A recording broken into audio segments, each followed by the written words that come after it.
Besar ramainya kasus pungli di rutan KPK rupanya menguak fakta lain, yakni kasus dugaan kekerasan seksual yang dialami istri tahanan KPK oleh petugas KPK. Padahal kasus dugaan kebocoran dokumen penyelidikan KPK yang melibatkan Ketua KPK Firly Bahuri juga belum selesai. Integritas lembaga anti rasuah itu pun kian dipertanyakan.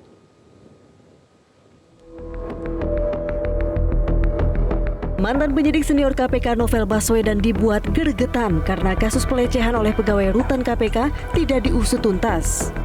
Padahal kasus pungli di rutan KPK yang belakangan mengemuka berawal dari laporan istri tahanan KPK yang menjadi korban pelecehan oleh petugas KPK itu.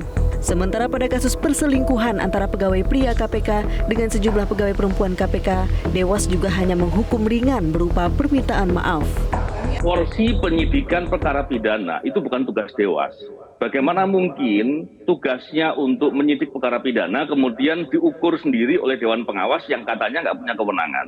Oleh karena itu, menurut saya klaimnya itu nggak masuk akal atau bisa bilang mengada-ngada. Kalau kemudian orang berzina, orang berselingkuh dianggap sebagai masalah yang biasa-biasa saja, cukup selesai dengan minta maaf terus dianggap kasusnya selesai, ini masalah. Belum lagi Dewan Pengawas ternyata juga tidak melaporkan kepada penegak hukum. Ini bukan terkait dengan Dewan Pengawas saja ya Mbak ya. Ini juga terkait dengan pimpinan KPK. Karena pimpinan KPK tidak mungkin tidak tahu. Itu prosesnya pasti melalui mereka.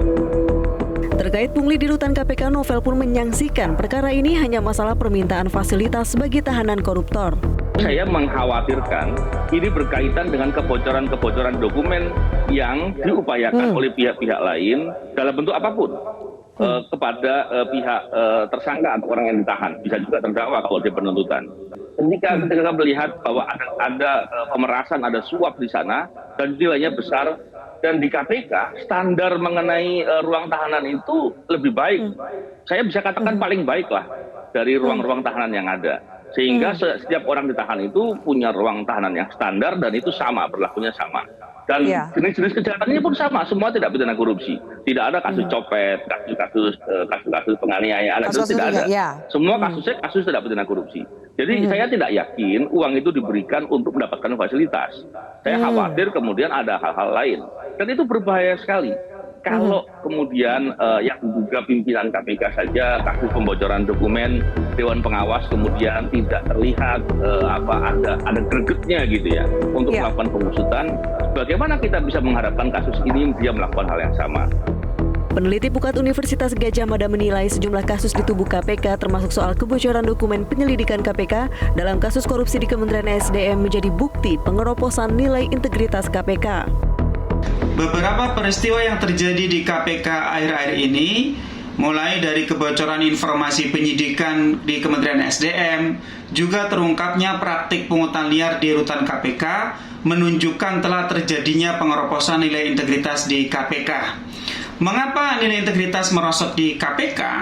Karena tidak adanya keteladanan dari para pimpinan. Bagaimana mungkin para pimpinan KPK dapat memberi keteladanan jika dua di antara pimpinan telah dijatuhi sanksi etik?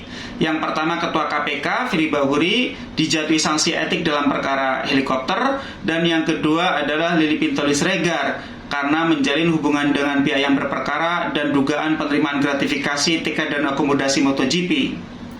Tentu ini semua adalah ironis. Termasuk betapa ironisnya di lembaga anti korupsi terjadi pungutan liar yang juga merupakan korupsi. Lebih lanjut, Zainur menilai sejumlah masalah yang mendera KPK tidak mungkin diselesaikan kecuali para pemimpin KPK yang menjabat saat ini segera menyelesaikan masa jabatannya. Solusi itu juga belum tentu bisa dilakukan sebab Mahkamah Konstitusi memutuskan untuk memperpanjang masa jabatan pimpinan KPK menjadi 5 tahun. Tim Liputan Metro TV.